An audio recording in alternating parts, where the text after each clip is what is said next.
They didn't see him coming. Not the hospitals, not the banks, not even the FBI. He had no name, no face, just a keyboard and a motive. One clicked link shut down a maternity ward. One forged timestamp destroyed a man's life. One insider betrayed millions. This is not a joke. These are real digital crimes committed by people you'll never see coming. Inside the mind of a cyber criminal, you're already part of the story. Paul Cyber, signing in. Disclaimer: this video is intended for educational and informational purposes only. While some cases are real and sourced from verified reports, others are dramatized or inspired by patterns observed in global cybercrime investigations. Any similarities to unnamed individuals or cases are coincidental. This content does not condone illegal activity and is created solely to raise awareness and promote cybersecurity education. Before you hear what they found on the hacker's hard drive, before you understand why he did it, before you realize how close you were to being the next victim, smash that subscribe button, turn on the bell icon, and join me because tonight, we're not telling a story, we're uncovering one.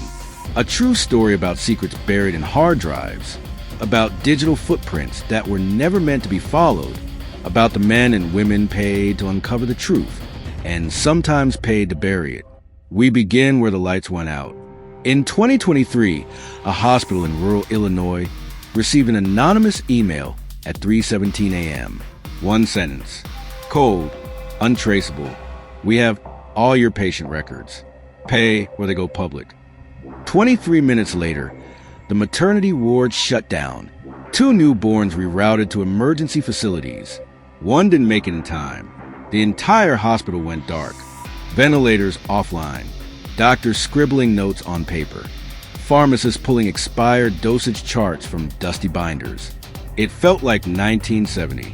Only the consequences were pure 2023. What caused it? A single access point. A forgotten VPN login from a former contractor. No multi-factor authentication. No endpoint monitoring. No one noticed until everything fell apart. When private cybercrime investigators were called in, they didn't just see logs. They saw a pattern. A digital signature, surgical, silent, fast. No traces. Just terror. This wasn't ransomware. It was a message. One that looked a lot like Darkside 2.0, or something worse. Because behind every screen is a human being. Behind every breach, a motive. But before we ask why, we have to understand how. Most hackers don't break in. They wait for you to open the door. You do it every day. A reused password, an old router, a fake invoice, a PDF you weren't expecting, an urgent message from your CI who was never in the country that day. Digital evidence isn't about what was stolen. It's about what was left behind. And in those shadows lie clues. Faint, fragmented clues that tell the real story. Private cyber investigators are digital archaeologists. They dig through code.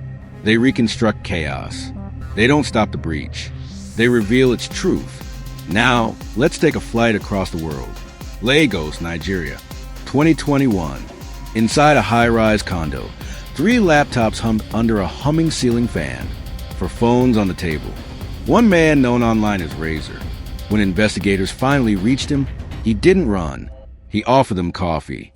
On his hard drive, 400 phishing kits, 17 banks targeted, SMS spoofing tools to mimic OTPs, email scripts personalized by location, income level, and banking behavior. His earnings?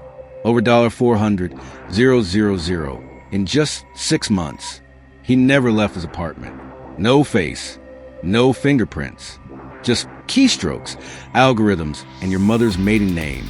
But Razor wasn't special. He was bored. That's the part that stings. Cybercrime often begins with curiosity and metastasizes into obsession. It starts with a Google search, how to hack Wi-Fi. That leads to a Reddit thread. That leads to Telegram.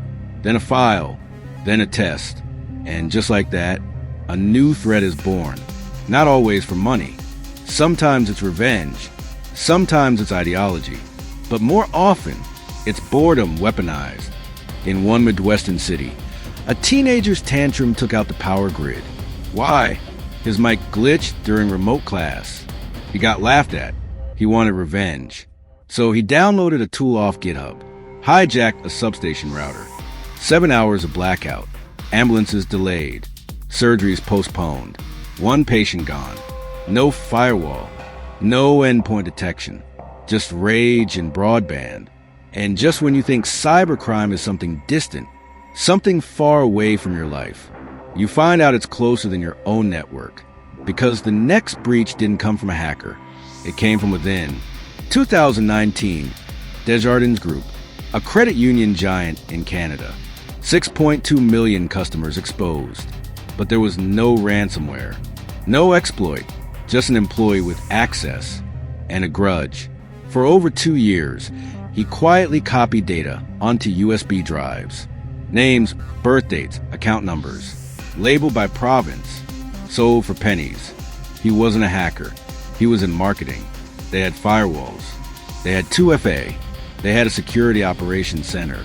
But they didn't have a lock on loyalty. That's what the FBI calls a trusted threat. And it's nearly impossible to stop. Because how do you monitor betrayal? And betrayal cuts deeper when it's systemic. In 2023, a case emerged in India that made cybersecurity investigators question their own playbook. A digital forensics agent sworn to protect the truth was exposed for doing the opposite. He fabricated evidence, altered timestamps on logs, falsified metadata, framed innocent small business owners, all while covering for a criminal ring that paid him off. They were in the digital identity racket, forged Aadhaar cards, bank account hijacks, SIM swap fraud. Whenever investigators got close, the agent intervened, rewrote the timeline, corrupted the trail, and lives unraveled. One cafe owner lost everything. His wife left, his kid pulled from school, and all because someone edited a line of code. The scandal unraveled only when a journalist spotted the inconsistencies. Timestamps that didn't match server logs, activity on machines that were offline, and a digital trail that had been rewritten. Cases had to be reopened. Dozens. Convictions overturned. Trust destroyed. Because if those who preserve the evidence can rewrite it, what is justice worth? This is cybercrime today. Silent, surgical, sometimes sponsored, other times accidental, always human. The truth is, we are all just one reused password away from collapse. And when the breach happens, it won't be flashy. It won't be cinematic. It'll be quiet. Just a blink, a flicker, a file you didn't mean to open. And by the time you realize what happened, they're already gone. But their story, it'll be buried in the logs. And someone somewhere will dig it out. If there's anything you should learn from this video, is that trust is the weakest link in cybersecurity. Despite all the firewalls, encryption protocols, and detection systems, the most devastating breaches often come from a forgotten login, like the old VPN credential in the hospital attack, a disgruntled employee, like the marketing staffer at Desjardins, a corrupt insider, like the forensics agent in India, or someone simply bored and curious, like the teenager who shut down a city. Why it matters. Technology doesn't betray systems, people do. The moment organizations assume their greatest threats are always out there, they miss the ones already inside. Takeaway: cybersecurity is no longer just an IT problem, it's a human trust problem.